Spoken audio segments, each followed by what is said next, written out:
Alhamdulillah,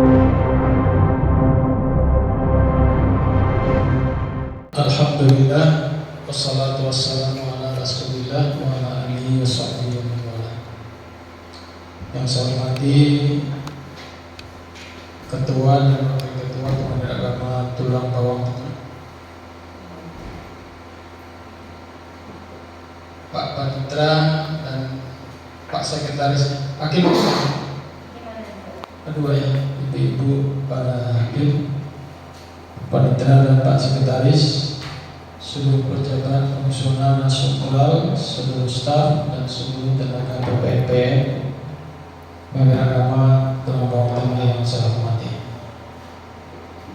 Ini acara agak sedikit berdempet-dempet ya, mendadak tiba-tiba ada undangan dari Pak Dilak untuk ikut Zoom karena ini acara penting karena mengangkut kelulusan calon hakim tinggi.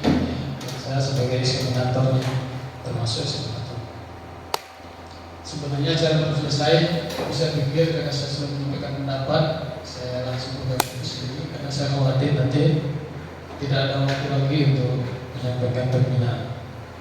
Saya berharap tadi sudah jalan pembinaan 3 orang yang saya sudah tugasi, banyak juga belum ya, karena tak tahu apa masalahnya. Baik, kalau begitu kita mulai pembinaan kita.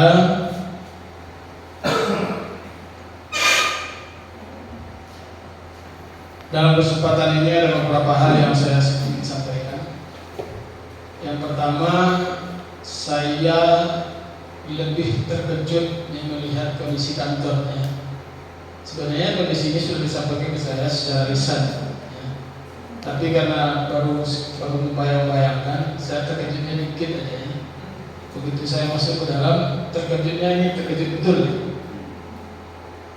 Tuh, di kantor baru jadi begini.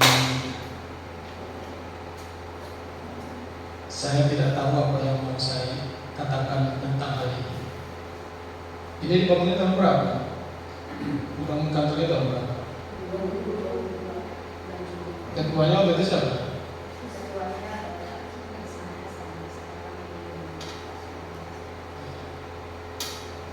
Terus PPK-nya ketika itu siapa?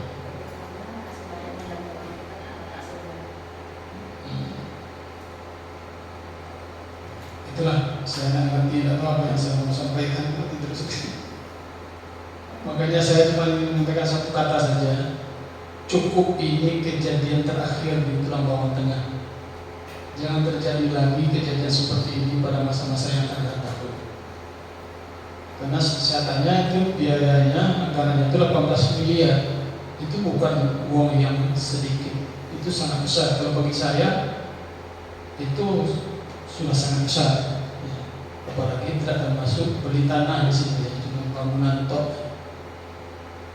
Ya tapi ini bagaimanapun ini tetap kita syukuri ya, meskipun syukuran itu agak sedikit kecil, ya, mengecil karena keadaannya seperti ini.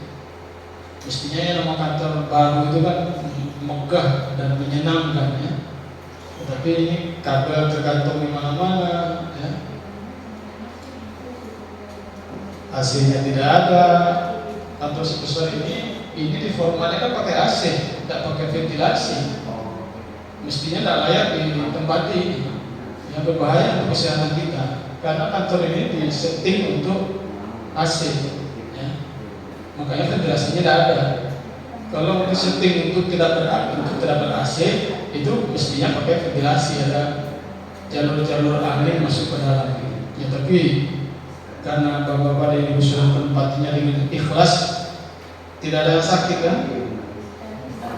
Tidak ada kan? Alhamdulillah. Itu karena kita ikhlas menerima apa adanya, dan itulah kelebihan kita orang beragama agama yang selalu ikhlas. Karena dahulunya lafaz kita itu namanya ikhlas beramal. Tapi saya minta cukup, ini yang terakhir. Ini kejadian yang terakhir, jangan terulang lagi pekerjaan-pekerjaan kantor seperti ini di masa-masa yang akan datang. Itu mohon perhatian kepada semua kita di sini. Kita ikut bertanggung jawab semuanya. Tidak bisa melempar kesalahan kepada orang yang terdahulu. Karena kalau kita bersama-sama, insya Allah kejadian seperti ini tidak akan terjadi. Saya khawatir proyek ini dikelola secara tidak tahu, tidak banyak yang mengoreksi. Itu yang pertama. Jadi sekali lagi saya minta jangan terjadi kejadian seperti ini, apalagi di masa saya. Saya angkat, ya, saya akan bermasalah dan kenapa jadi begini. Itu yang pertama. Yang kedua, ini sehubungan dengan pertandingan tenis kemarin di Bandar Lampung, Tulang Bawang Tengah ikut kemarin kan? Oh belum ya? Belum ya? Belum. Ini 3 itu kalau nggak salah tanggal berapa? 12-13. Ya. Tapi kemarin 31 sudah. Itu dianggap penting, karena itu mohon didukung ya seluruh pegawai mendukung itu, karena tenis itu adalah olahraga wajib bagi pengadilan agama, termasuk pengadilan agama di seluruh peradilan. Oleh karena itu walaupun kita tidak main, dipotong juga iurannya, ya kan? Supaya apa itu? Supaya kita bermain, gitu. Rugi lah kita bayar iuran tidak bermain, ya kan? Itu maksudnya supaya bermain semuanya. Makanya saya minta lapangan yang dekat sini ada kan? Ada ya. Nah, kalau perlu saya kira di sini dari sewa lapangan. Sewa berapa?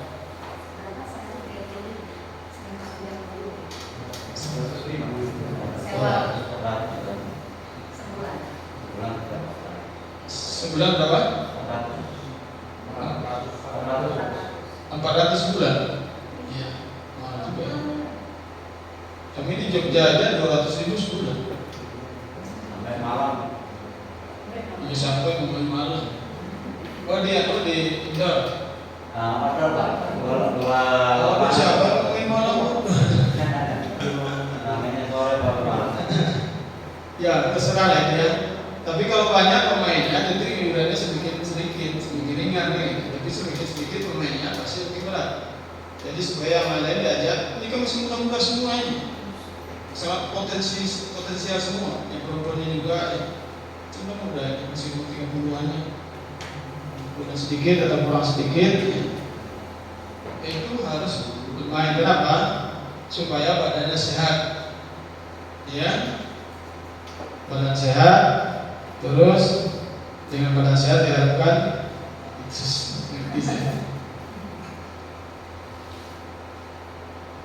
karena dari badan yang sehat diharapkan akan keluar pemikiran yang sehat, pemikiran yang kuat. Kalau orang sakit itu susah kita berharap orang sakit itu akan bekerja dengan baik. Ya, sebentar izin tidak masuk kantor, izin ini, izin itu. Sebentar menyodorkan surat keterangan dokter. Kan kasihan. Pekerjaan kantor juga akan terbengkalai. Terus kalau kita sehat semua, mari kita berolahraga bersama-sama. Itu yang pertama. Karena dari badan yang sehat akan muncul pikiran yang hebat. Hanya dari orang yang sehat pikiran hebat akan keluar. Dari orang yang sakit-sakitan, yang lemes-lemes, ya, yang encok, yang sakit pinggang, sakit punggung, sakit kepala, semuanya sakit, ya, itu tidak akan pernah keluar pemikiran yang hebat. Nah, yang kedua, yang pertama ya, bukan yang kedua, yang ketiga ya. Yang pertama tadi cukup ini kejadian terakhir di PA Tulang Bawang Tengah. Yang kedua, supaya kita berusaha sehat semuanya. Oleh karena itu, galakkan pemain tenis. Berapa orang pemain tenis di sini? Coba angkat tangan. Yang rutin main tenis.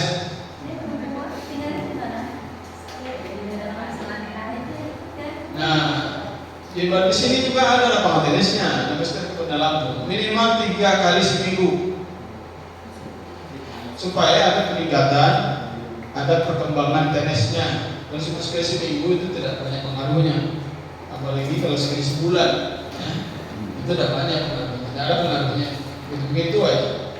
Tapi kalau 3 kali seminggu, itu insya Allah akan bertambah baik. Itu yang kedua. Yang ketiga, ini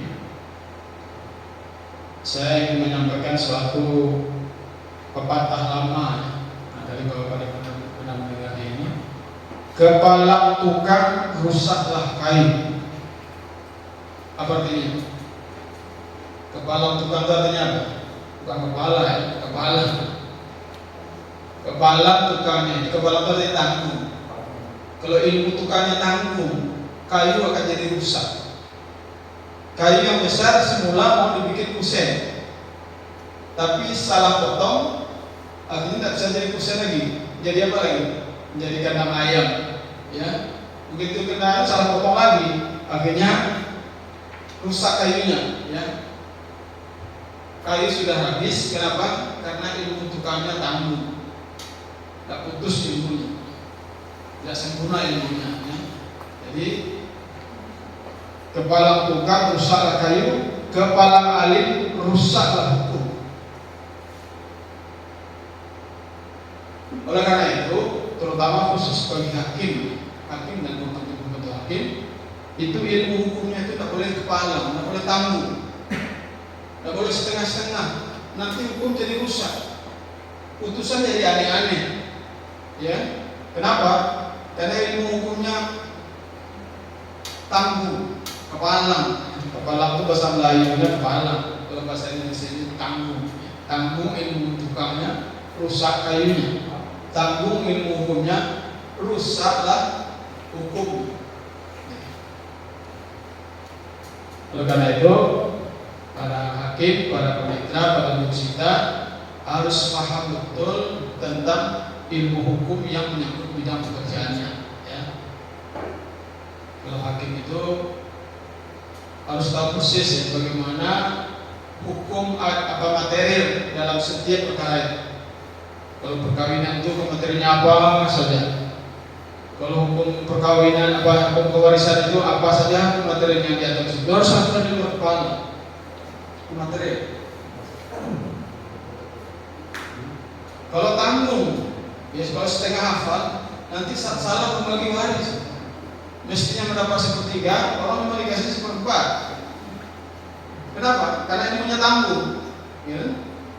Nah, coba saya tes ya dua orang hakim ini ya. Dua orang hakim, saya coba tes aja. Tidak serius ini sih ini.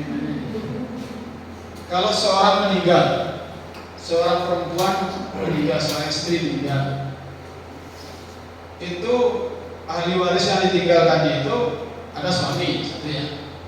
Yang kedua ada anak laki-laki dan ada anak perempuan. Yang ketiga ada ayah.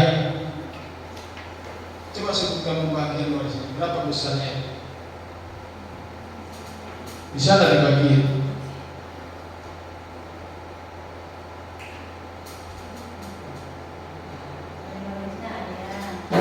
Ahli warisnya itu ada suami, ada anak laki-laki, ada anak perempuan, ada ayah. Jadi 4 orang yang warisnya. Coba tentukan berapa bagian warisnya masing-masing.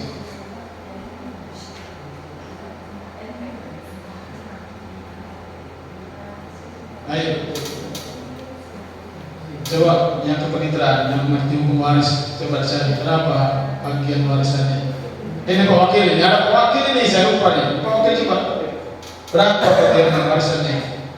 Ahli warisnya cuma 4 orang aja. Ini ada jelas-jelas, bukan sama-sama lagi. Ada suami, ada anak laki-laki, ada anak perempuan, ada ayah laki-laki. Ya. Ayahnya laki-laki kan, ada ayah perempuan. Bisa tidak dibagi?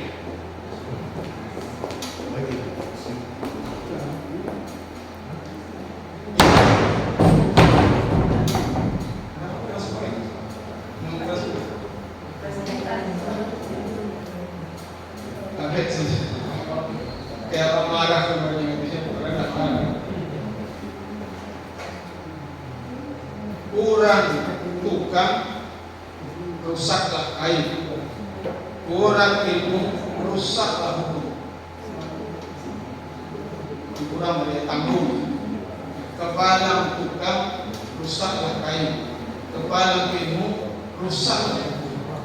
Nah ini bahayanya kalau kepala ilmunya.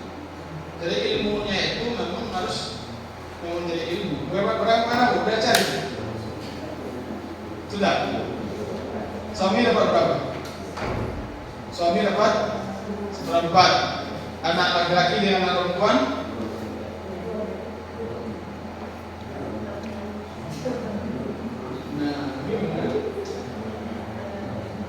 gimana ibu ini usaha nih?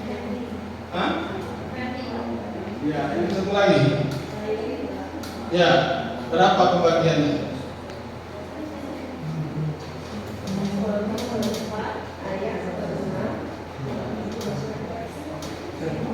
Ada laki-laki dapat? Hah? Ada perempuan?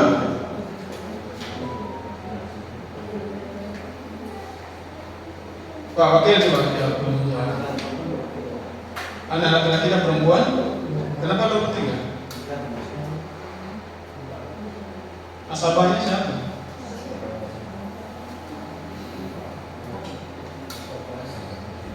Ini tidak serius ya, ini cuma main-main. Tapi dari main-main ini ketahuan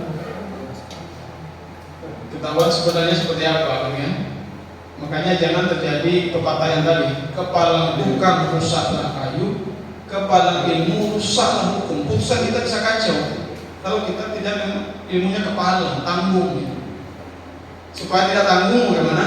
Lanjutkan belajar lagi, membaca lagi, diskusi lagi. Ya. Dan kita sudah pancing dari PTA Bandar Lampung supaya Bapak dan Ibu menyenangi yang namanya membaca, menyenangi yang namanya menulis, menyenangi yang namanya diskusi. Maka diadakanlah acara yang namanya 1 jam saja Lampung. Ada ikut sini kan? Ibu pernah ikut? Itu hanya sebagai pancingan saja. Maksudnya intinya adalah supaya itu disauti, direspons, ya. Kembangkan lagi sini. Jangan cuma cukup 1 jam saja. Lampung saja itu tidak cukup. Itu hanya modal dasar. Harus dikembangkan, ya, dikembangkan di sini. Baik.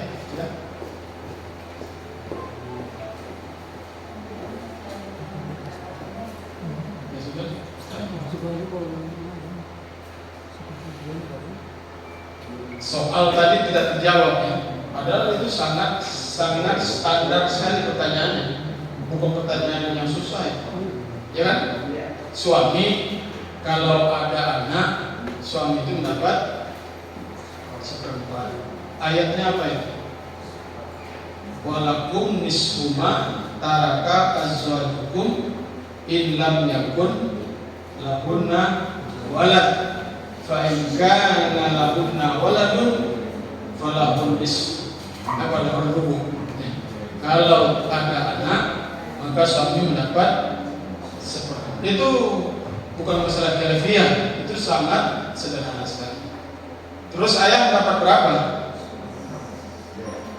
Ayah kalau ada anak dapat berapa? 1/6, ya.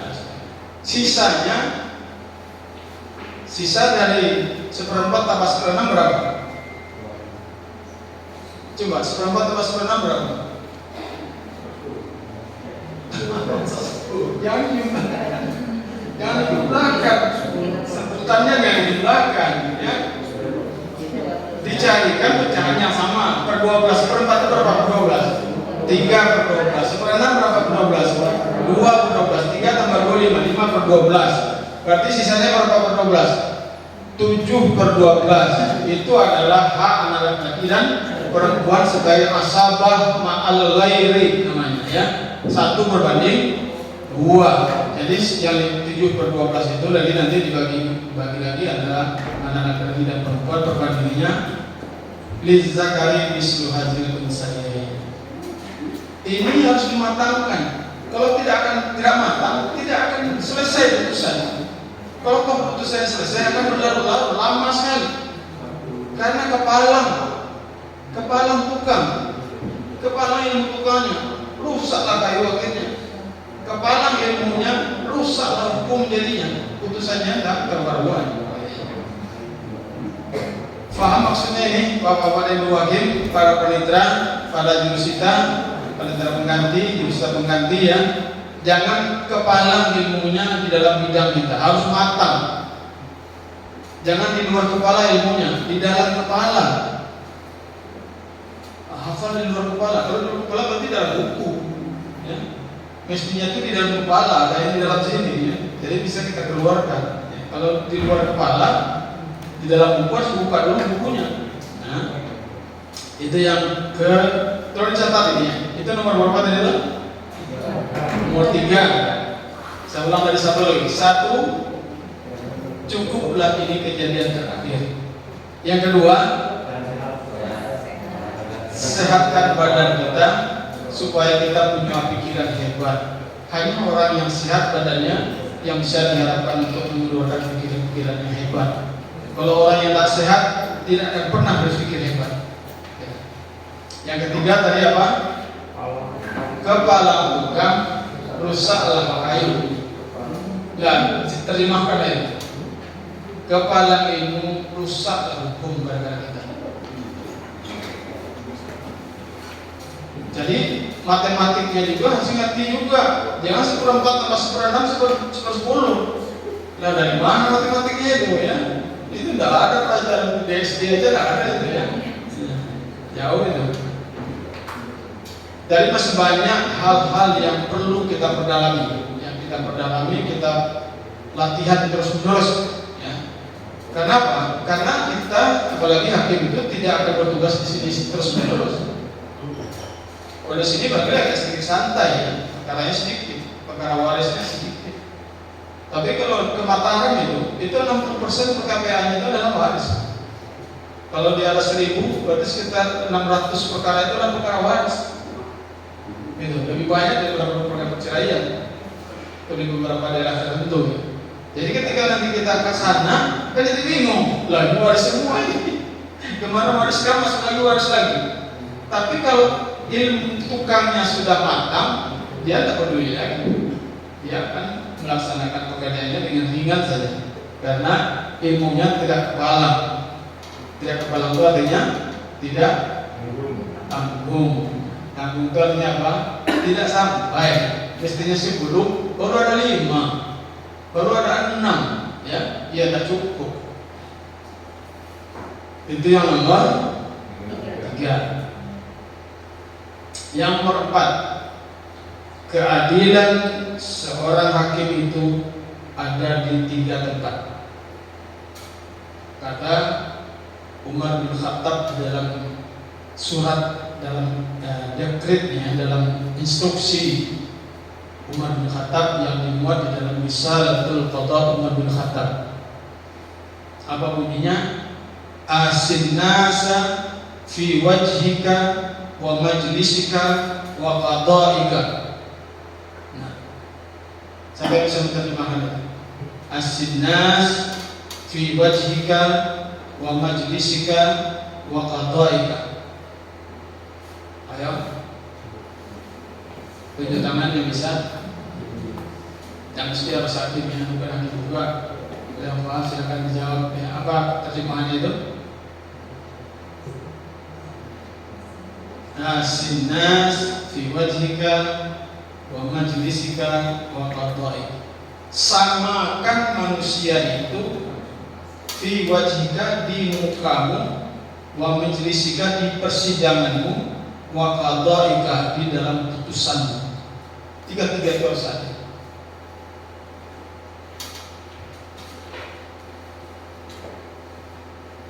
Ini karena mengantuk atau kenapa? Karena serius, takut saya tanya lagi seperti mana.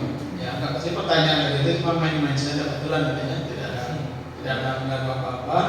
Itu hanya selingan saja. Jadi ketidakberpihakan itu, atau bahasa lainnya apa?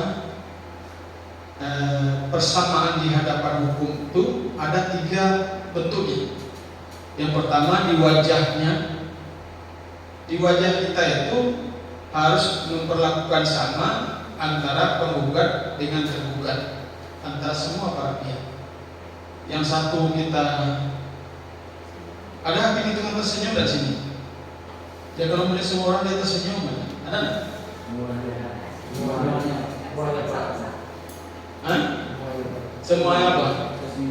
Nggak ada, di tadi saya lihat ada tersenyum. Tegang lah, ini mana tersenyum?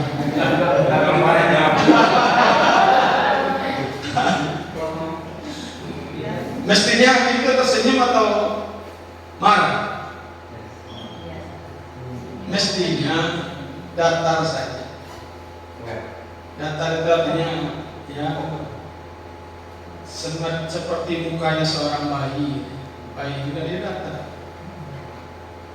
Dia tidak bisa berpura-pura tersenyum, berpura-pura bahagia. Bayi itu tidak pernah berpura-pura bahagia. Atau bayi itu tidak pernah berpura-pura emosi. Tenang aja, cuma lihat datarnya. Lah, muka hakim, muka penjurusita, muka perintah pengganti, muka seluruh pegawai pengadilan agama mestinya datar seperti itu. Sebab kalau kita tersenyum terus, nanti curiga juga suaminya penggugat nanti. Kenapa hakim ini setiap melihat istri saya tersenyum terus? Kalau melihat saya cemut terus. Ada hakim yang seperti itu kan? Kalau bertanya sama penggugat, penggugat, bagaimana gugatan saudara ini? Tersenyum aja terus. Tidak tahu apa yang tersenyumkan, mereka dikata cantiknya, atau karena apanya, atau pakaiannya yang minim. Ada nggak pihak yang berperkara pakaian minim di sini?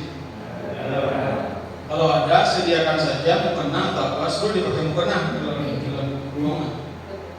Tertutup auratnya.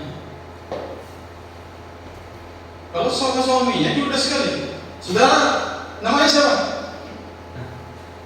Apa perlu apa sebagai sini? Ya perlu apa? Kan dia dipanggil kalau kita ke sini. Pertanyaannya itu gemes sekali ya, emosi sekali.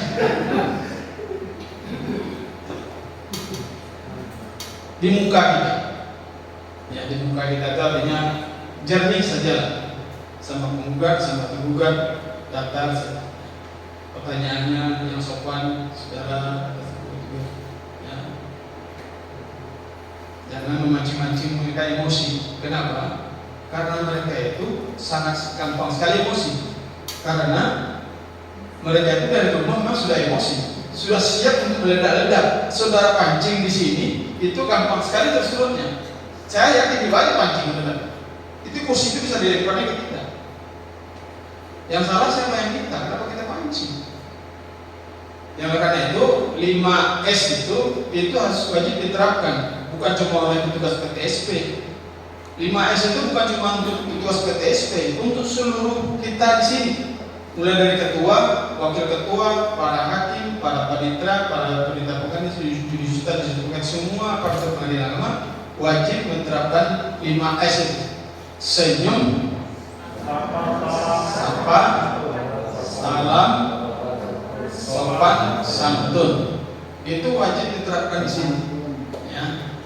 Jangan memancing-mancing emosi orang, karena orang yang datang ke sini itu sudah sangat tinggi emosinya, itu sudah stadium 4. Emosinya itu sudah stadium 4. Kita ini kan pernah emosi kan, tapi paling paling stadium 2. Ya. Masih apa istilahnya, masih bisa dikontrol ya. Tapi kalau mereka itu memang sudah sangat tinggi stadiumnya. Kalau perkara waris itu kemarin di kebun itu sudah kejar-kejar dengan parang kemarin, itu yang datang ke sini. Tidak bisa selesai di kampung, diselesaikan oleh lurah tidak bisa, oleh camat tidak bisa, oleh kodim pun tidak bisa. Datang mereka ke sini. Jadi sudah sangat tinggi stadiumnya. Oleh karena itu harus kita dinginkan, jangan kita panaskan lagi di sini. Ya. Satu, fi wajhika. Yang kedua, wama jenisika, di persidangan kita. Porsinya harus sama, jaraknya harus sama. Pokoknya perlakuan kita di persidangan itu harus sama. Sekali diberi kesempatan, lawannya diberi kesempatan lagi. Kalau tambah lagi, tambah lagi di sini. Gugatan itu sudah kita bacakan, berarti tergugat 1-0, suruh jawab 1 sama. terus replik 21, harus wajib ada duplik 2 sama. Kalau ada replik wajib ada reduplik supaya sama. Ya. Jangan dilewatkan. Kalau mereka minta kesempatan, kalau satu kita kasih, yang satu minta kasih kesempatan. Itu namanya fi majlisika. Jadi di dalam pelaksanaan persidangan itu harus tergambar bahwa kita itu adil memperlakukan dengan tidak membeda-bedakan antara keduanya. Kalau satu mengajukan bukti, yang satu saya juga mengajukan bukti, Pak, Anda perlu. Nah itu jadi masalah. Silakan diajukan. Saya juga mengajukan saksi, bukan dia mengajukan saksi. Saya juga beri kesempatan, Pak. Silakan. Siapa saksi yang mengajukan? Nanti mempertimbangkannya kita. Tapi hak untuk mengajukan bukti itu mestinya, meskipun menurut kita tidak penting ya, tapi kalau dia minta, berilah kesempatan ya. Supaya apa? Supaya kita tidak dilaporkannya. Yang melapor itu biasanya kan gitu, merasa diperlakukan berbeda. Barangkali perasaan itu belum tentu benar. Tetapi yang namanya orang awam kan bukan seperti seorang ahli hukum. Atau kadang-kadang ahli hukum advokat sendiri yang ingin menguji kesabaran daripada majelisnya. Oleh karena itu pikirkanlah, ini tindakan saya adil atau tidak. Kalau adil, lakukanlah yang adil. Samakan manusia itu asinas fi wajhika wa majlisika, dan yang ketiga wa qada'ika, dan di dalam putusanmu. Ini kunci yang terakhir. Gitu. Putusan kita harus adil. Adil itu artinya bukan karena mempertimbangkan yang di luar kasus. Ini penggugat ini ayahnya dosen saya dulu. Ayahnya ini tetangga saya. Oh ini kakaknya ini teman sekantor dengan saya. Kalau begitu itu namanya punya apa ya? Kalau ada hakim yang punya kepentingan, yang punya apa istilahnya? Benturan kepentingan. Kalau kita punya benturan kepentingan, ada hubungan dengan salah satu pihak, itu mestinya kita wajib apa? Mengundurkan diri. Jangan bersidang dalam perkara itu. Karena kita merasa tidak mungkin kita berlaku adil. Karena ini satunya orang dekat keluarga saya. Ya kan? Itu wajib mengundurkan diri ya. Dan nanti sampaikan ke ketua pengadilan, nanti ketua pengadilan akan merubah PMH-nya ya, dengan hakim yang lain. Bagaimana kalau tidak ada hakim lainnya, nanti 3 orang saja? Di sini kan ada 4 orang ya, masih lumayan, masih kira-kira gitu ya. Dalam satu mesti ada 3 orang. Jadi jangan ada benturan kepentingan. Kalau ada benturan kepentingan, itu harus mengundurkan diri. Keadilan hakim. Kadang-kadang keadilan hakim ini bisa jadi tidak adil karena pekerjaannya diusita. Diusita pun kan? Ingat ini para petugas apa putusan yang lainnya. Kadang-kadang hakim sudah memutus yang benar. Jurusita jenis pengganti membuat dia tidak benar. Yang satu disampaikan bulan Agustus, yang satu lawannya lagi disampaikan bulan Desember. Apa maksud? Tentu ada udang di balik batu. Memperlambat sampainya putusan kepada pihak itu bisa digunakan oleh salah satu pihak untuk melakukan hal-hal yang di luar hukum. Ya kan? Dia bisa menjual kalau perkara harta, dia bisa mengalihkan tangan karena harta itu, atau dia bisa mengambil sewa, menyewakan, sewa dari barang-barang itu dan segala macam kemanfaatan lain yang bisa dipetik daripada ketidakadilan jurusita di dalam menyampaikan putusan. Nah, pertanyaan saya, kalau begitu aturannya jurusita menyampaikan putusan itu bagaimana? Harus sama harinya. Kalau memungkinkan. Kecuali kalau memang sampai di tempat penggugat itu sudah maghrib. Nah, tentu paling-paling besok. Ya paling lambat besok harus sampai. Jangan dilambat-lambatkan, nanti akan ada kesan putusan yang sudah tepat diberikan oleh majelis hakim menjadi tidak tepat, menjadi kurang adil karena hak itu belum sampai kepada yang punya. Mestinya tahu lebih cepat, tetapi nanti berbulan-bulan, nanti setelah dia datang ngomong-ngomong ke sini baru, oh ya lupa saya Pak menyampaikan. Itu karena faktor bukan karena hakim, tapi karena yang membantu hakim terlambat menyampaikannya. Itu 3 bentuk keadilan yang wajib diterapkan oleh kita. Ya. Pernah membaca Risalatul Qadha? Ibu pernah membaca Risalatul Qadha? Benar? Astagfirullah. Nah, ini kalau begitu nanti saya akan bikin pertandingan nanti ya, pertandingan memahami Risalatul Qadha, menghafal Risalatul Qadha dan membongkar isinya. Ya, apa saja isinya Risalatul Qadha. Itu adalah dokumen hukum acara Islam yang sangat berargumen, yang sangat berdalil, yang sangat bernas. Karena dalil-dalil itu dari Al-Quran dan Hadis, dari situlah Umar bin Khattab menginstruksikan kepada seorang gubernurnya yang sekaligus merangkap sebagai hakim yang bernama Abu Musa Al-Asy'ari. Abu Musa Al-Asy'ari ini gubernur di Basrah. Ketika itu Umar bin Khattab membuat surat pedoman ini, Risalatul Qadha. Risalatul Qadha itu terjemahnya surat tentang peradilan, instruksi tentang peradilan. Kalau sekarang barangkali perma, ya. Kalau sekarang namanya perma, ya, peraturan mahkamah. Baik. Itu nomor, ayo catat kan? Nomor berapa tadi? 4. Ada 3 tempat keadilan yang harus kita tunjukkan kepada para pihak. Yang keempat, yang kelima, ketelitian di dalam bekerja. Kita bekerja di pengadilan ini mengurus hal-hal yang sangat urgen, yang sangat penting, menentukan cerai dan tidaknya orang. Ini jangan dianggap remeh. Masalah perceraian ini jangan dianggap remeh. Saya pernah diajak dulu rombongan Mahkamah Agung ke Australia tahun 2001 ya. Tahun 2001 saya ikut rombongan Mahkamah Agung ke Australia. Saya ditugasi oleh ketua rombongan untuk membuat laporan tentang Family Court of Australia. Ya. Saya aktif ketika di Family Court itu, saya aktif karena saya jadi membuat beritanya, membuat laporannya. Saya nanya ketika itu, kan diperkenalkan di beberapa pengadilan yang kami kunjungi,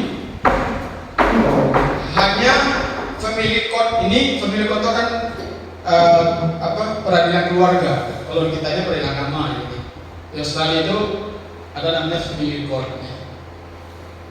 Itu seluruh kasus-kasus keluarga diselesaikan di situ.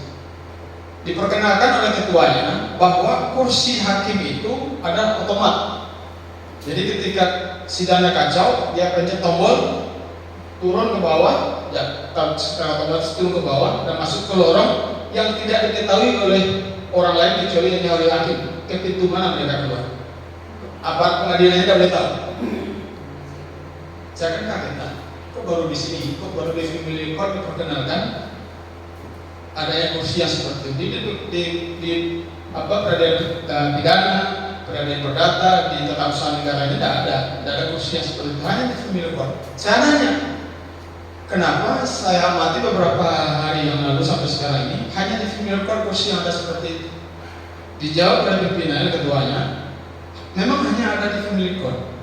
Karena bagi kami orang Australia, masalah keluarga itu adalah masalah yang paling penting dari semua urusan. Termasuk dalam masalah kasus pembunuhan, masalah perampokan, pencurian, masalah macam itu tidak penting, tidak terlalu penting, bukan penting. Tidak terlalu penting apabila dibandingkan dengan masalah perceraian, masalah pengasuhan anak, masalah itu bagi kami itu lebih penting. Orang Australia berani nekat ngebom bunuh diri hanya gara-gara itu. Saya kan saya penasaran, habis acara saya lihat ya karena canggih ya, nanti kita lihat kalau lapangan seperti apa dan tidak boleh kita coba ke bawah ya. Karena mau tidak boleh orang tahu. Jadi kalau keadaan ribut itu pintu menyelamatkan diri ke bawah. Tutup. Tidak tahu lagi kemana orang kejar kemana. Jangankan orang lain, jangankan para pihak. Orang peradilan family court sendiri tidak tahu pintu mana dia keluar itu. Kan kaget tidak kan? Saya kan kaget. Berarti family court itu di Australia itu paling bergengsi. Beda kita di Indonesia. Di Indonesia ini PA itu kan dianggap peradilan kelas 2. Ya, makanya masih ada pegawai pengadilan agama itu yang masih malu, masih minder mengaku bekerja di pengadilan agama. Masih kan? Masih kan? Kok dia? Coba jujur. Masih kan? Enggak. Ada. Bapak kerja di mana? Di pengadilan. Pengadilan mana? Pulau Bawang Tengah. Pengadilan apa itu, Pak? Ya dekat kantor bupati situ kan. Tetapkan nyebut ya. Pengadilan apa? Ya kemudian karena setelah banyak sekali pertanyaan ini, aku pengadilan agama. Oh, KUA itu, Pak. Ketika NTR itu, Pak. Kenapa?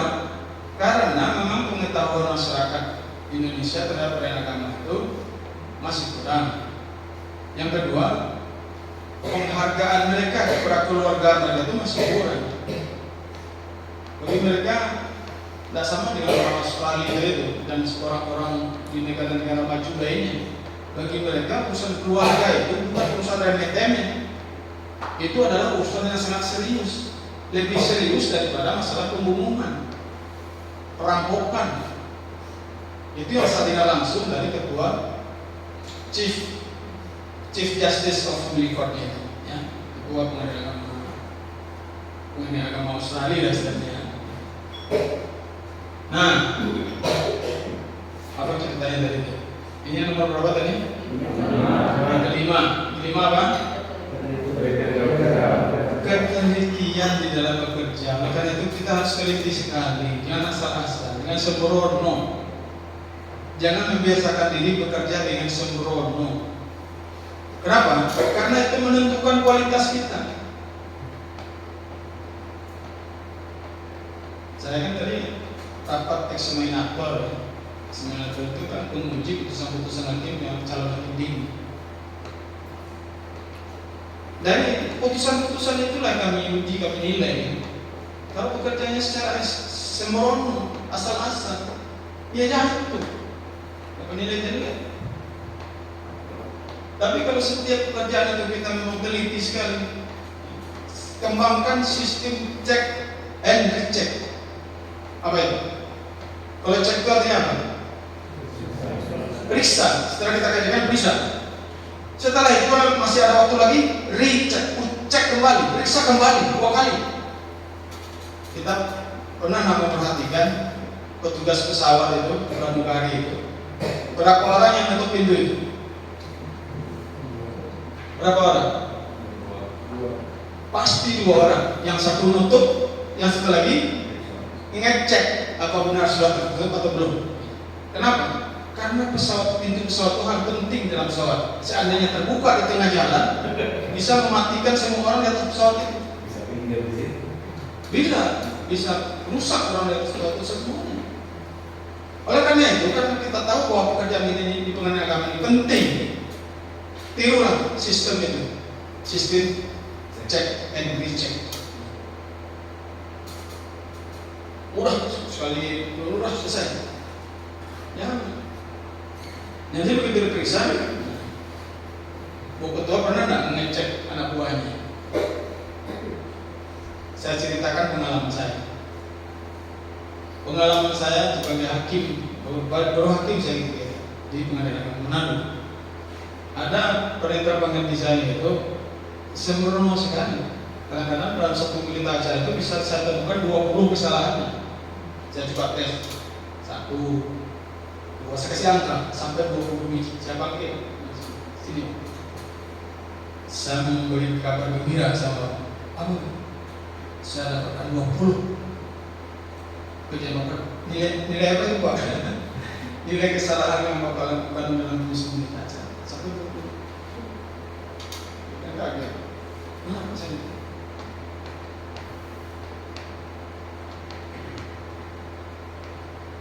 Besoknya ada berita bacaan baru lagi, masih seperti itu. Saya pikir dia sudah sadar, saya kagetkan.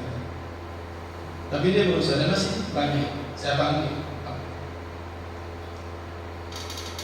Bapak buka berita acaranya di depan saya. Dia duduk, sebelum tidak duduk. Saya tidak sedih berdiri. Supaya apa? Supaya darah Bapak bagus jalannya, supaya lancar bisa. Bapak baca. Begitu Bapak temukan keliruan, kasih tanda, cek. Oh ini salah, ini salah Pak. Dia bisa menemukan. Dan ditemukannya hampir sama banyak dengan yang saya temukan kemarin. Setelah itu saya bilang, berarti Bapak bisa menemukannya. Kenapa harus Bapak suruh saya menemukannya?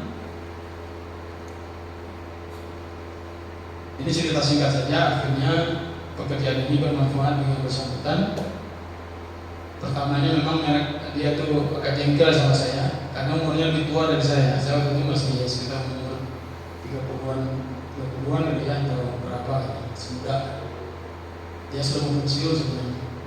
Buktinya setelah itu ketika pensiun dia berterima kasih kepada saya. Sejak saya dikerjai oleh Sapli, sejak itulah saya punya nilai bekerja. Saya menghargai pekerjaan saya tidak mau lagi asal-asal menyusun berita acara. Dan saya lihat memang setelah kejadian itu yang bersangkutan tidak pernah lagi melakukan kesalahan dan saya tidak pernah lagi bisa berita acaranya.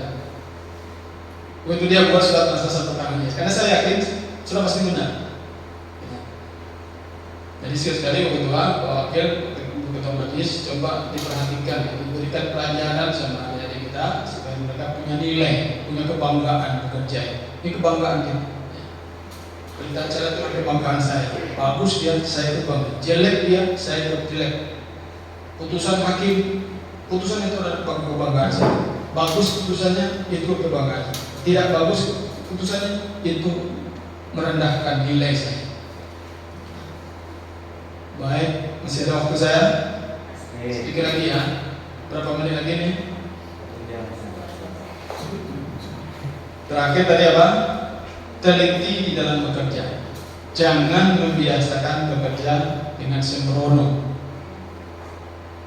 Kembangkanlah sistem cek and cek. 2 kali cek. Seandainya sudah dikembangkan itu masih salah juga ya. Serahkanlah kepada Allah. Saya tidak tahu lagi, sudah saya cek 2 kali masih juga salah ya. Terima aja lagi ya. Kalau ibu-ibu pernah melihat musik putusan? Berapa kali baca putusannya?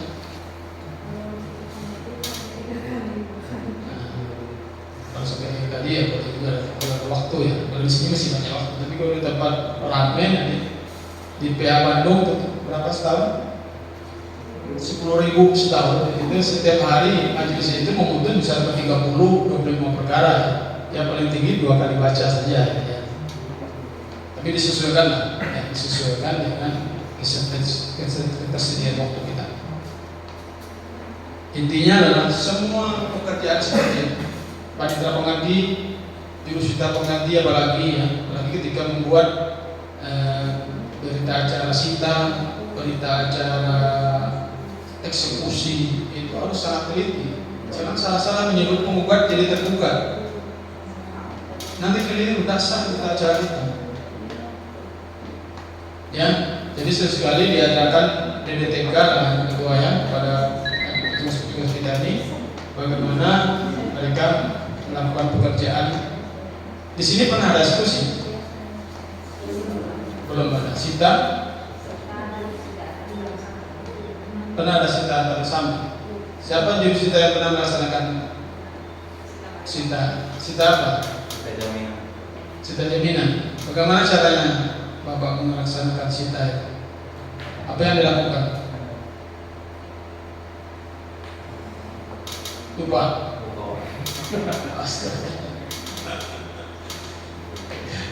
Ini antara lupa dan takut ya. Takut salah juga bisa. Antara lupa dan takut salah. Sebenarnya bahkan KPTA sendiri bukan orang lain. Intinya adalah saya minta semua pekerjaan itu kita lakukan dengan ketelitian yang tingkat tinggi. Ya.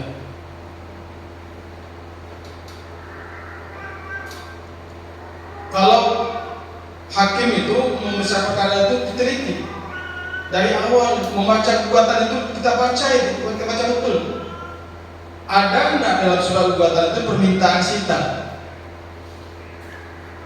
Kalau ada, apa yang harus dilakukan oleh ketua majelis? Mengikat mempayah terus?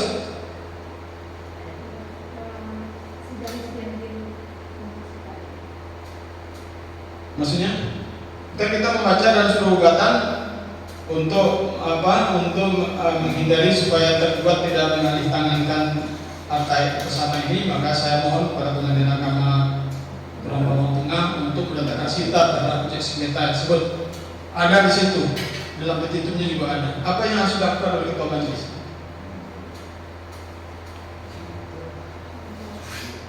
Membuat PHS. Di dalam PHS itu harus ada apa?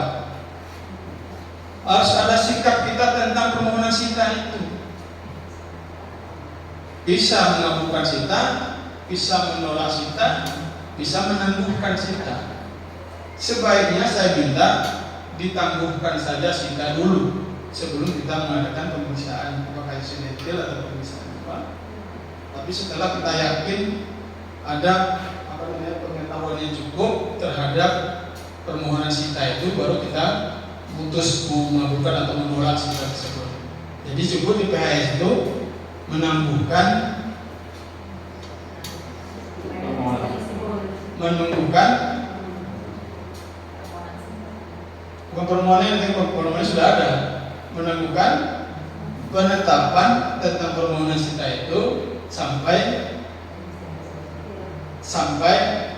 ditentukan kemudian. Terserah Pak. Jadi itu salah satu sikap. Itu sikap yang aman menurut saya. Sebab kalau langsung dikabulkan atau langsung ditolak, saya khawatir hakimnya belum punya pertimbangan yang cukup untuk menangguhkan atau menolak itu. Tapi itu terserah kepada hakim, ini bisa bertanggung jawabkannya. Kalau memang membayangkan sendiri hakim, besok dia menjualnya kami. Mereka mau ke notaris besok. Tapi penetapan sita itu mestinya sebelum dijual supaya penjualan itu tidak sah, kan gitu. Kalau ada data-data ini buktinya bagaimana? Ini buktinya ini. Mereka sudah janjian di macam datang ke notaris. Itu terserah hakim. Yang penting di penetapan hari sidang itu majelis hakim harus bersikap antara tiga itu, menolak, mengabulkan, menolak atau menangguhkan penetapan tentang permohonan sita itu. Kalau ada eksepsi, pelajari eksepsinya itu apa? Apakah eksepsi relatif atau eksepsi absolut? Kalau eksepsi relatif, kapan bisa diajukannya?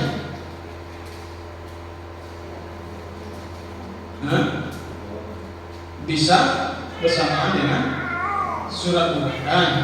Bisa juga bisa bersama dengan jawaban. Bisa bersamaan dengan jawaban. Bisa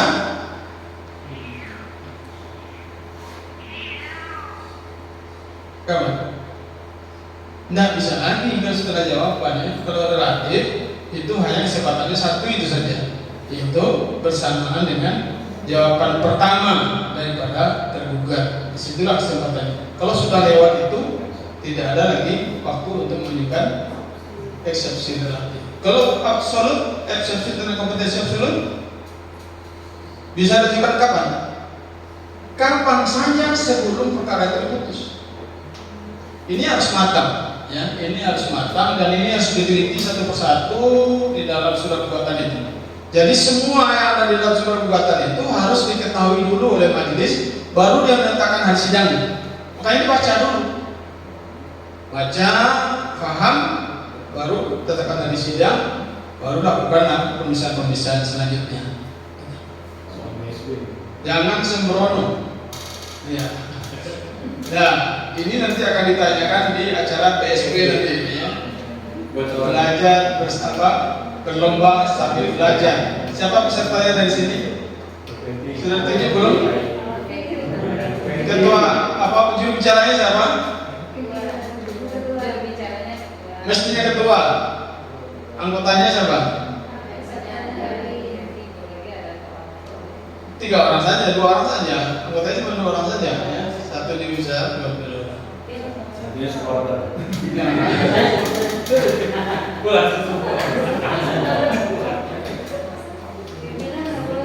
Ketua harus menghafal 4 pasal dalam RPG. Cuma 4 saja. Pasal 284, 285,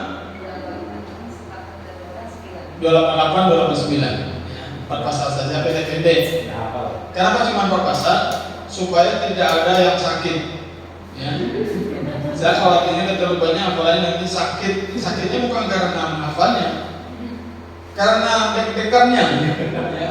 Karena menghafal di hadapan orang banyak itu bukan masalah. Ini sebenarnya ada permainannya, ada hiburannya. Ya. Tapi di samping hiburan juga ada isinya. Ya, ada isinya. Kalau dengan tidak seperti ini, saya khawatir hakim-hakim ini malas sekali menghafal pasal-pasal penting. Ini terutama pasal-pasal yang sangat penting, yang sangat berhubungan dengan tugas-tugas kita. Panitera juga begitu, menghafal pasal-pasal penting tentang tugas kepanitraan. Jurusita juga begitu, menghafal pasal-pasal penting tentang tugas kepanitraan Jurusita. Kesekretariatan juga begitu, dia harus menghafal peraturan-peraturan kunci tentang pekerjaan itu. Nah, itu yang namanya profesional, pekerjaan yang profesional itu. Makanya untuk itu kita bikinkan arenanya namanya PSB, berlomba sambil belajar. Ada sekitar 250 soal untuk hakim yang sudah kita susun, yang jawabannya sekaligus nanti akan dibagikan.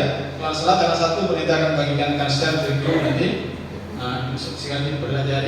Saya kira itu bukan masalah baru, itu masalah biasa-biasa aja bagi kita. Cuma masalahnya harus dihafal, harus dikuasai gitu. Begitu kita ditanyakan, harus bisa menjawabnya. Kalau tidak, nanti tidak dapat nilai. Tadi ketelitian di dalam bekerja, ya. Tingkatkan ketelitian di dalam bekerja. Jangan membiasakan bekerja secara sembrono, seperti kantor kita ini. Ini karena bekerja dengan sembrono, tidak teliti. Akhirnya kita sekarang yang merasakan akibatnya, ya.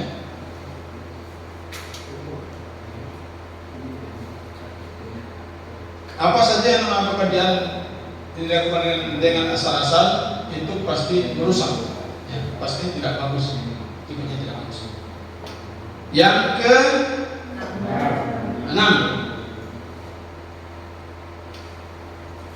kita bekerja secara berorganisasi, kerja bersama-sama. Organisasi itu artinya apa? Organ itu artinya kan bagian-bagian tubuh kita ini.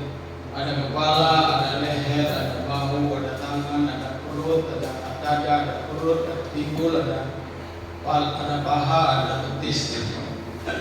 Di kantor ini seperti itu juga. Ada yang bagian kepala, ada yang bagian badan, ada yang bagian kaki, ada yang bagian tangan. Kita bekerja bersama-sama, tidak boleh bekerja masing-masing. Tidak boleh ada di sini program pribadi. Yang ada adalah program kantor yang dikerjakan secara bersama-sama.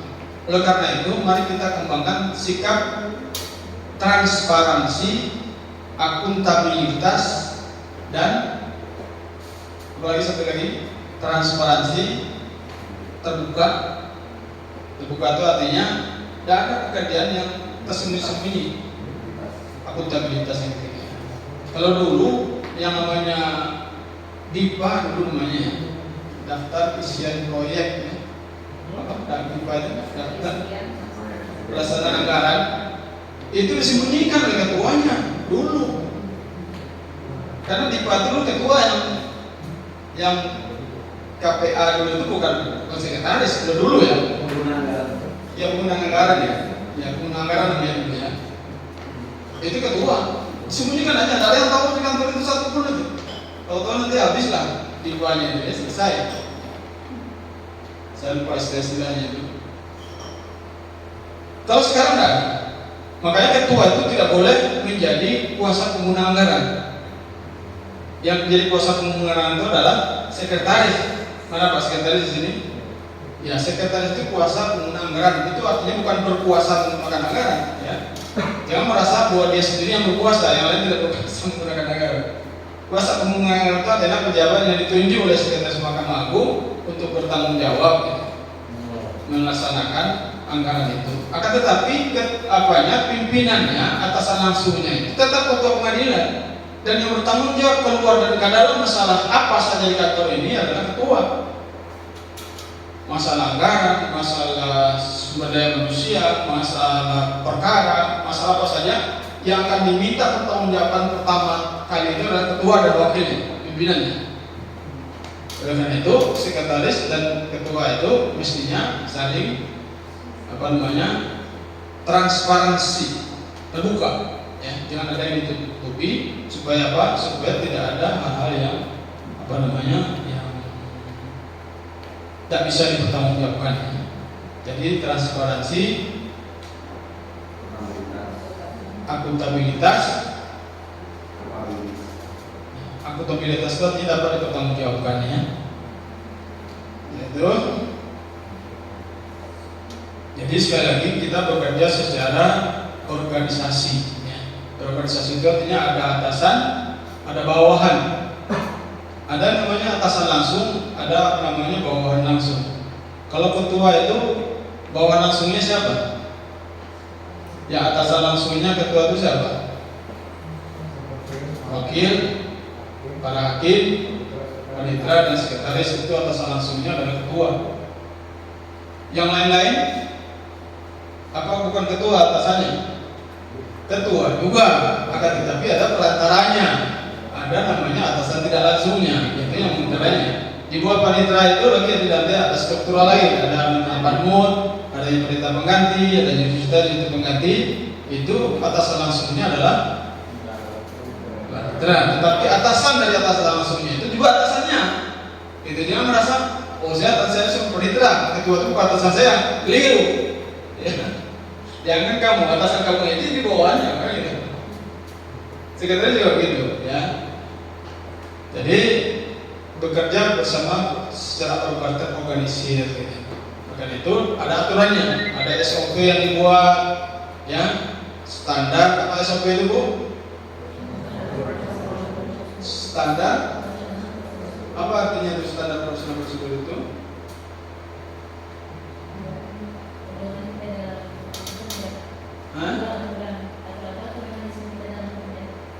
Ini standar operasional prosedur, ya, prosedur operasional yang standar. Standar itu artinya yang jadi acuan. Misalnya bagaimana harusnya kita membuat putusan, itu ada SOP-nya. Bagaimana kita melakukan persidangan, harus ada SOP-nya. Dan karena itu di kantor ini semua pekerjaan harus ada SOP-nya. Coba cari ada pekerjaan yang belum ada SOP-nya. Kalau membuat putusan itu berapa lama?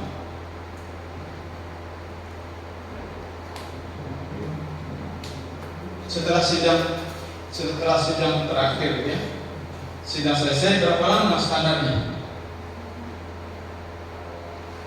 Ada nggak SOP-nya nih? Kalau belum ada bikin, karena tidak boleh ada pekerjaan yang tidak ada SOP-nya. Harus ada semua pekerjaan apa saja, yang besar, yang sedang, yang kecil, itu harus ada SOP-nya. Bikinkan SOP-nya.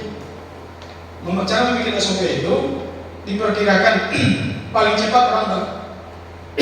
Yang paling cepat keputusan berapa hari? 1 hari bisa, Pak? Setengah hari bisa. Jangan pakai yang paling cepat. Yang paling lambat berapa? Yang paling lelet 1 minggu. Yang kira-kira itu yang kira-kira sedang itu berapa? Itu bisa kita perkirakan. Sehingga artinya itu memungkinkan untuk kita ikuti standar itu. Mungkin kita jalan. Jangan membuat prosedur itu SOP itu terlalu cepat. Nanti kita kena dorong sendiri. Kalau kita melanggar SOP, itu nilainya jelek. Jadi SOP itu harus sekedar seukuran dengan kemampuan kita. Ya. Dan ingat sekali lagi, coba dihitung semua pekerjaan yang harus dilakukan di kantor ini yang belum punya SOP. Kalau masih ada, bikinkan SOP. Tidak boleh ada pekerjaan yang tidak ada SOP. Nanti kalau ada apa-apa, nanti kita diminta pertanggungjawaban, kita tidak bisa mengatakan kita sudah benar. Saya sudah benar, Pak. Apa buktinya sudah benar? Mana ukurannya? Standarnya mana? Kalau tidak ada standarnya, tidak bisa diukur.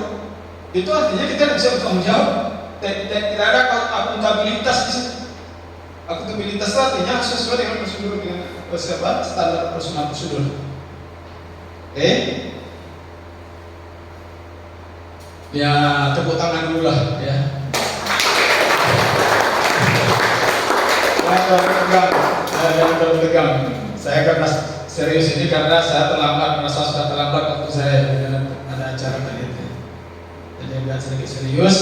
Ini HP-nya lagi berusaha. HP saya satu saya pakai untuk rekam, sehingga saya pakai HP ini untuk menunjukkan materi saya. Itu materi yang ke-6. Bekerja kita di kantor ini secara berorganisasi. Berorganisasi itu artinya ada atasan, ada bawahan. Kewajiban atasan adalah 2. Yang satu membina bawahannya, yang kedua mengawasi bawahannya. Apa artinya membina itu? Apa artinya membina itu? Menambah ilmunya, baik ilmu praktisnya maupun ilmu teoritisnya. Tambah ilmu setiap hari, dikit-dikit. Wajib hukumnya. Berdosa atasan yang tidak menambah ilmu bawahannya setiap hari. Jangan dibiarkan anak buah kita bekerja apa adanya. Tahun 2022 sampai 2023 masih segitu-gitu aja kemampuannya. Itu artinya tidak ada pembinaan. Bagaimana mau berkembang? Jadi setiap hari itu harus ada waktu 5 menit, 10 menit untuk melakukan pembinaan. Tunjukin caranya begini, panggil hakimnya begini. Makanya kalau saya jadi ketua pengadilan, saya menunjuk anggota saya itu adalah ketua majelis dari majelis yang lain, supaya saya bisa menunjukkan cara bersidang. Ini cara bersidangnya. Nanti kamu terapkan di majelis kamu nanti. Jadi begitu dia terima dari saya, nanti dia akan mengembangkan kepada teman-teman yang lain. Begitu juga berapa diterang, tunjukkan caranya begini. Ini caranya kalau kita mengadakan penyitaan, mengadakan eksekusi, mengadakan pemanggilan. Jangan ada asal-asal membuat berita acara di relasi itu, beritanya. Di sana saya bertemu dengan termohon, ini bisa ceritakan tempat lain. Dan termohon bertanya, bagaimana nasib anak saya? Di dalam berita, dalam relasi, bagaimana nasib anak saya? Saya panggil ditanya, saya ini siapa? Saya dalam berita acara kamu ini siapa? Coba, kalau saya di dalam berita acara relasi, saya itu siapa itu? Josita, berarti kamu punya anak dengan dia? Kan sini di sana saya bertemu, saya kan Josita itu. Saya bertemu dengan termohon dan termohon bertanya, bagaimana nasib anak saya? Saya ini siapa ini? Memang masalah kecil, tapi kalau dalam masalah besar itu bisa jadi masalah. Jadi jurusita kita itu diajari bagaimana cara membuat keterangan di dalam relasi itu. Jangan ada yang asal-asal, harus benar.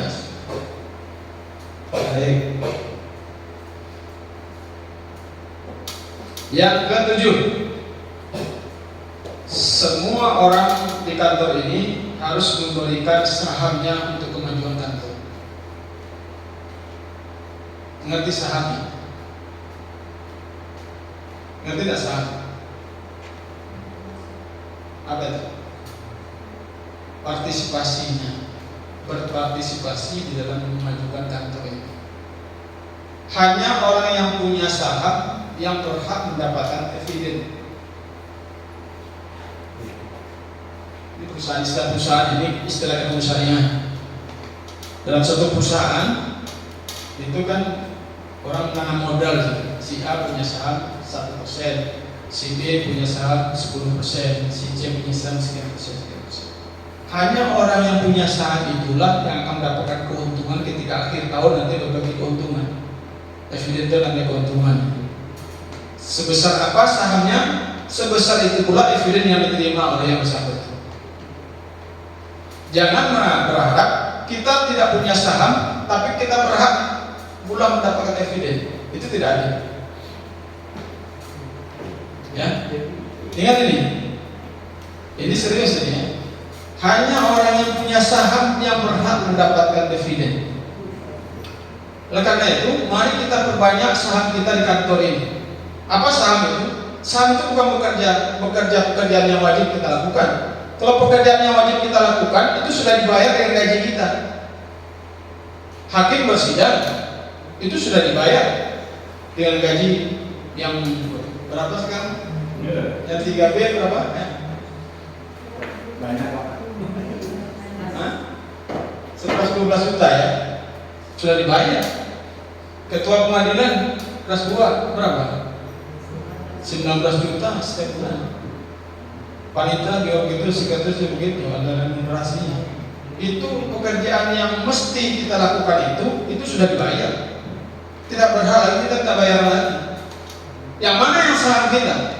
Yang mana yang saham kita adalah hal-hal yang tidak termasuk itu, tapi wajib kita lakukan. Harus kita lakukan di kantor itu untuk majunya kantor itu.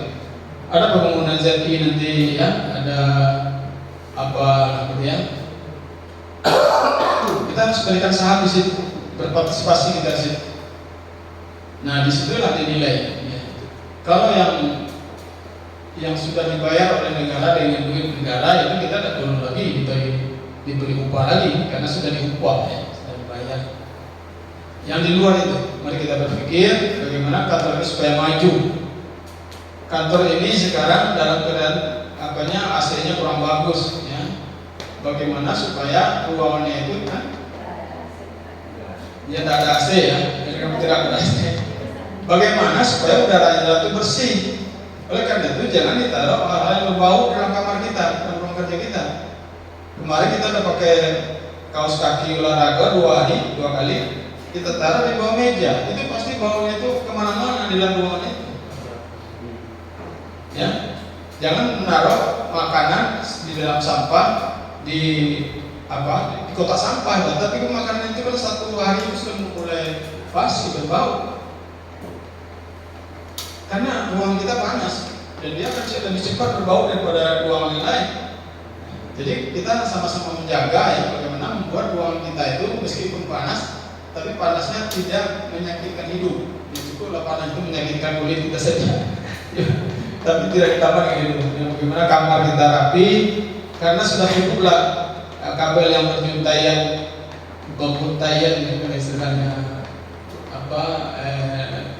saya bumi 2 juga ini ya, apalagi api lagi cek ini terlapun berbuntayan. Nah ini yang berbuntayan namanya. Cukuplah itu aja yang berbuntayan, jangan ditambah lagi yang lain. Jaket kita kita ditaruh di atas lemari berbuntayan di situ ya, tidak bagus ya. Di mana-mana ada gantungan ya, tidak bagus ya. Baik, sekali lagi yang ke-7, supaya kita memberi saham di kantor kita ini untuk kemajuan kantor. Pikirkan ya, sekecil apapun yang kita buat itu, kalau dia baik pasti dia akan tumbuh. Kebaikan itu tidak akan statis, dia akan bertumbuh. Hari ini kecil, tapi lama-lama yang kecil itu nanti akan besar. Akan diikuti oleh orang lain, akan ditiru orang lain, lama-lama kebaikan itu akan menjadi besar. Itu. Yang ke-7. Yang ke-8, yang terakhir ya.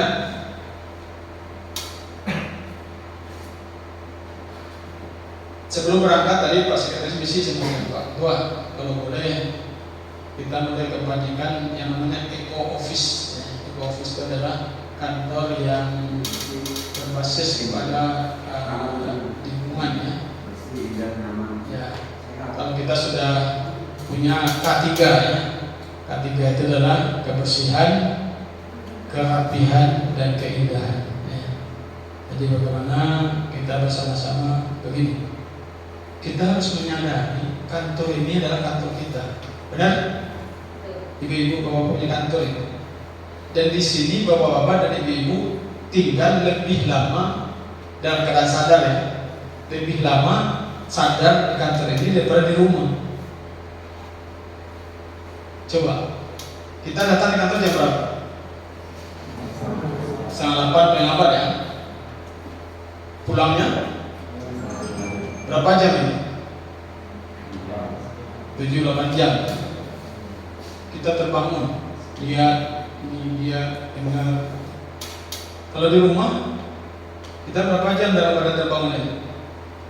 Jam 4:30 pulang sampai di rumah jam 5 atau setengah 5 atau setengah 6. Mandi, sholat, makan, cerita-cerita dikit, sholat isya. Habis itu nonton TV sedikit, tidur. Paling-paling 4 jam saja. Selebihnya kita tertidur. Kita sudah tak sadar dulu. Jadi yang lama di kantor itu, yang lama kita sadar itu menikmati kehidupan itu dari kantor. Oleh karena itu, mari kita buat kantor ini dan tempat yang paling menyenangkan yang kita punya dibanding dengan yang lain. Buatlah ruang kita masing-masing. Jangan terlalu berharap kepada OB, kepada apa namanya sini cleaning service ya pada istilahnya. Lihat kertas saja langsung teriak, mana nih? Siapa? Dari punggungnya sampah. Mana yang lebih susah berteriak daripada memungut sampah itu? Coba saya tanya sekarang. Mana yang lebih panjang waktunya mencari juru bersihnya daripada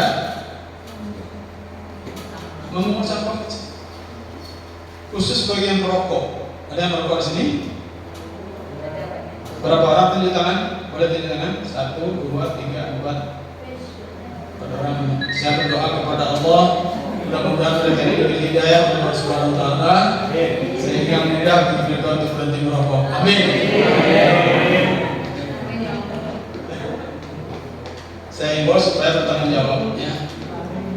Kalau bisa asapnya bisa dikeluarkan, langsung ditelan saja supaya tidak mengganggu orang lain. Atau kalau bisa ditelan, boleh menghindar di tempat yang smoky area. Barangkali walaupun kantor kita ini belum jadi, tapi jangan diizinkan merokok di dalam kantor.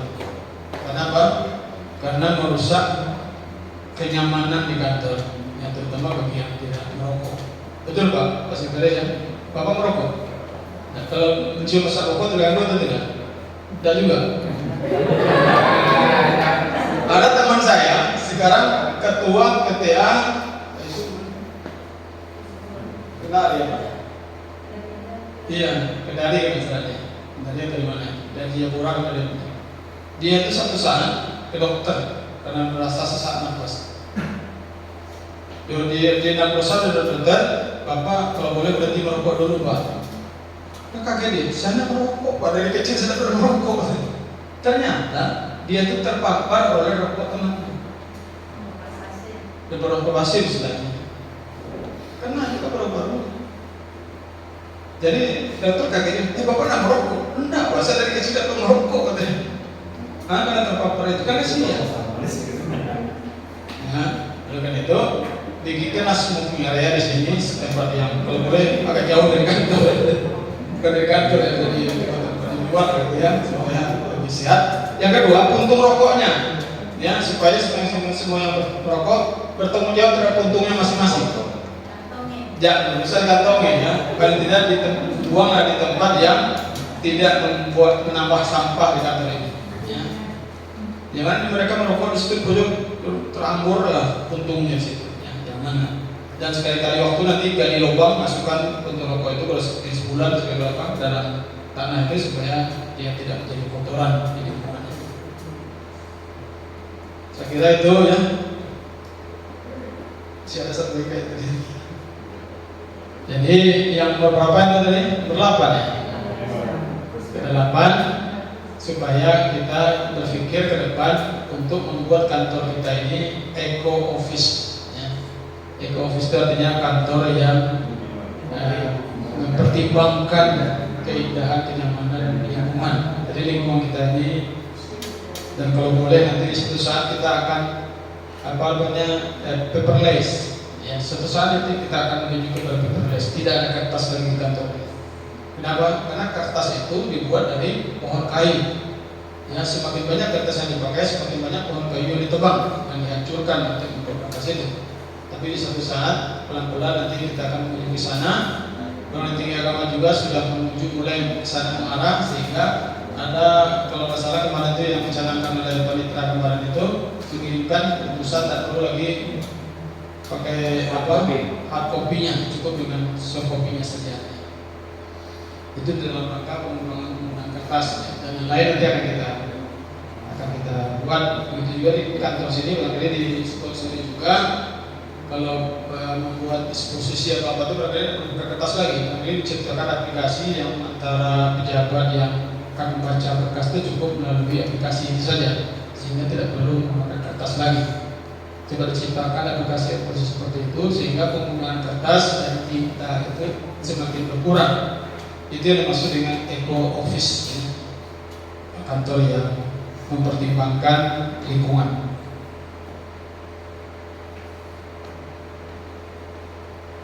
Tangan mencincang bahu yang memikul. Apa artinya?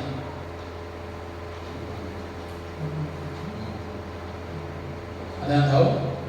Itu pepatah tua sekali ya. Tangan mencincang bahu memikul. Apa artinya? Semua kita harus bertanggung jawab terhadap perbuatan kita masing-masing. Ya, tanggung jawab. Ya. Harus kita bertanggung jawab apa saja yang kita lakukan. Jangan berani berbuat tetapi tidak mau bertanggung jawab. Itu namanya lempar batu sembunyi tangan dia yang bekerja. Ada cerita di tempat lain, seorang ibu dalam keadaan hamil datang ke kantor. Dia nanya nama panitera pengganti. Mana panitera pengganti ini namanya? Kenapa? Ini saya hamil ini gara-gara dia ini. Ya. Tapi dia tidak bertanggung jawab selama ini. Pernah datang-datang lagi ke rumah saya. Waktu pacaran datang-datang, tapi begitu hamil dia datang-datang lagi. Ya. Ada yang seperti itu di sini? Nah, ini tugas wakil ketua ini yang memastikan itu tidak ada yang begitu di sini. Ya, ini tugas pengawasan ini, tugas di bahunya Pak Wakil Ketua ini. Ya. Diperiksa Pak Wakilnya Bu supaya dijalankan apa? Karena Pak Ketua Kamar bilang penyakit yang paling banyak di pengadilan agama itu adalah penyakit kasur. Apa artinya kasur itu?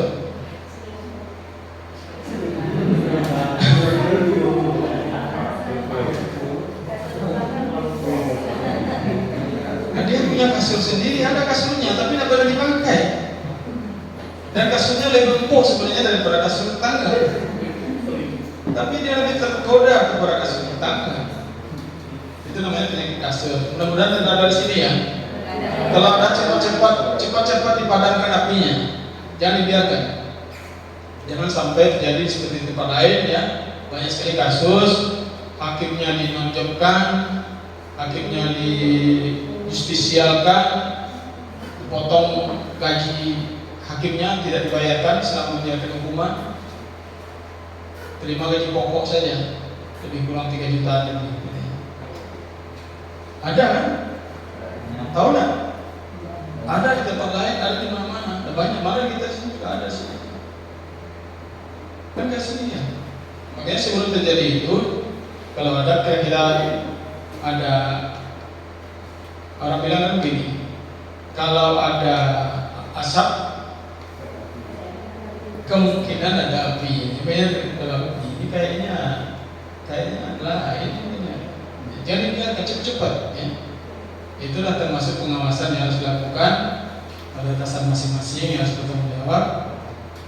Mudah-mudahan tidak terjadi di sini, sehingga semua pekerjaan itu ketika kita bertanggung jawabkan. Jangan melarikan diri, jangan menghindar, berani berbuat, bertanggung jawab. Ya, dia mau enaknya aja, ya sudah hamil anak orang melarikan diri. Kasihan. Bagaimana kalau keluarga kita yang bikin orang seperti itu? Pasti kita cari orang itu bertanggung jawab, kita tarik ke muka pengadilan, kita bertanggung jawab. Nah, ini penyakit. Sekali lagi saya ingatkan, ini penyakit yang paling tren di pengadilan agama. Bukan cuma dengan pegawai sama pegawai, dengan para pihak juga. Ya kan? Ada ketua pengadilan pacaran dengan advokat, gila deh. Advokat yang berbicara di kantornya 3 kali sampai saya nasihati, tidak berubah juga. Aduh kasihan, akhirnya nasibnya bola-bola. Akhirnya jadi ketua pengadilan, menjadi hakim biasa di tempat yang sangat terpencil. Kasihan. Padahal jadi ketua pengadilan itu sudah nyaman lah ya, nyaman kan ya jadi ketua itu kan. Harus dijaga, jadi hakim, jadi panitera, jadi sekretaris, jadi panmu, jadi pendeta, itu sudah nyaman kita. Artinya dibanding dengan orang-orang di luar yang masih berharap-harap tidak sampai sampai sekarang, kita sudah dapat. Kita jaga baik-baik, kita jaga baik-baik, ya. Jangan disia-siakan. Ada istrinya cantik, muda lagi, tapi tidak heran juga saya kenapa hilang selera kepada istrinya. Artinya istrinya itu sewa semacam detektif, polisi disewanya untuk mengintai kemana saya suami ini setiap malam. Makanya video itu kirim saya, lengkap videonya itu. Semua gerakan kemana aja ada, gitu. Seperti di film-film begitu. Mata-matainya, karena yang sewanya orang profesional juga. Jadi saya ingatkan, mari kita menjaga diri kita masing-masing agar pekerjaan yang jabatan yang sudah kita pegang kita syukuri, kita jaga baik-baik, insya Allah berkah. Dan setiap hari saya ingat sekali lagi, sedikit ilmu harus bertambah, sedikit saja, dikit setiap hari. Jangan ada hari yang terlewatkan tanpa bertambah ilmu kita. Setuju? Mulai hari ini catat pasal sekian hakim dan pasal sekian RPG, bunyinya, maksudnya, pemahaman saya, kritikan saya, apa saya. Walaupun cuma 5-4 baris, simpanlah itu dalam bacaan. Besok bikin lagi. Ini pasal ini, maksud bunyinya ini, maksudnya ini kita bikin. Kalau sudah 1 tahun, itu sekitar 300 halaman. 300 halaman itu. Kalau sudah 300 halaman, itu sudah 1 buku itu. Barangkali tidak layak untuk dijual di pasaran, tapi paling tidak kita sudah punya koleksi. Kita bisa cetak, kita buat, kita baca-baca sebagai kenang-kenang kita. Tapi setiap hari, qalilun qad khairun min kathirin fad. Apa artinya itu? Sedikit yang selalu terus menerus itu lebih baik dari yang banyak tetapi cuma sekali doang. Makanya kita bilang cuma sekali doang. Nulis 10 halaman sekali doang, ya sekali doang cuma 10 halaman. Tapi kalau nulis 1 hari 1 halaman, kalikan saja berapa tahun. Setuju ini? Kapan kita memulai? Hari ini. Nanti malam ya kita coba tulis apa saja ya, terutama tentang pekerjaan kita. Tidak mesti harus 10 baris, 1 baris saja itu sudah ada daripada tidak. Masa tulis 1 baris saja tidak ada waktu, pasti ada waktunya. Cuman kita selama ini belum menyadarinya bahwa itu penting dan bahwa itu berharga. Ya, hanya kita yang bisa peduli kepada diri kita sendiri. Jangan berharap orang lain peduli kepada kita. Kenapa? Karena orang lain juga sibuk dengan dirinya. Kalian berharap sama ketuanya juga punya impian juga, punya rencana juga, punya macam-macam juga gitu. Dia sibuk memikirkan dirinya juga. Paling-paling dikit-dikit aja berbuatnya gitu. Kadang-kadang masing-masing kita mengandalkan diri kita sendiri. Hanya diri kita sendiri yang bisa kita andalkan. Selebihnya kita bermohon kepada Allah. Mudah-mudahan kita diberi kesadaran ya. Setuju? Berjanji nanti malam mulainya? Berjanji semua? Nanti malam kita mulai. Banyak atau sedikit urusan lain, ya, itu urusan lain. Kita dokumenkan, kita simpan sebagai kenang-kenang kita. Mau pakai tangan, mau pakai laptop, mau pakai HP. Sekarang HP canggih sekarang. HP ada dokumennya, bisa kita bikin dokumen, bisa kita simpan. Ya. Di mana aja kita main HP.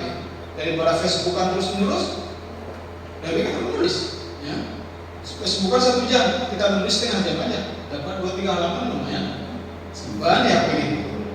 Kalau sudah banyak sekali, tak kuat lagi nanti kita pindahkan di laptop kita. Lalu kita print ya. Bagaimana?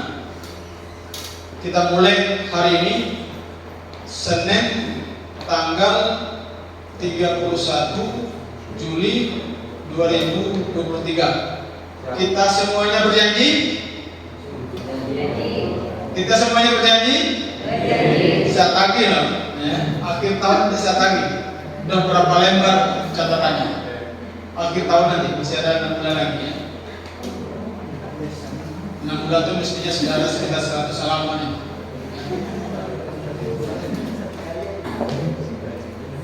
Aduh, saya membayangkan berapa hebatnya PA Tulang Bawang kalau semua pegawai punya buku masing-masing. Aduh, kaget Mahkamah Agung lihat itu. PA Tulang Bawang semuanya mencetak bukunya masing-masing. Ketuanya punya, wakilnya juga punya, hakimnya sendiri punya. PPNPN-nya saja punya buku juga. Lainnya gimana? Itu belum pernah dibuat di tempat lain. Baru ke PA Tulang Bawang. Tulang Bawang Tengah, ya. PA Tulang Bawang Tengah, ya, Tulang Tengahnya. Baik, saya sangat bersemangat. Mudah-mudahan Bapak dan Ibu juga bersemangat juga. Saya sudah mendengar janji Bapak Ibu sekalian tadi itu akan memulai nanti malam. Terima kasih. Assalamualaikum warahmatullahi wabarakatuh.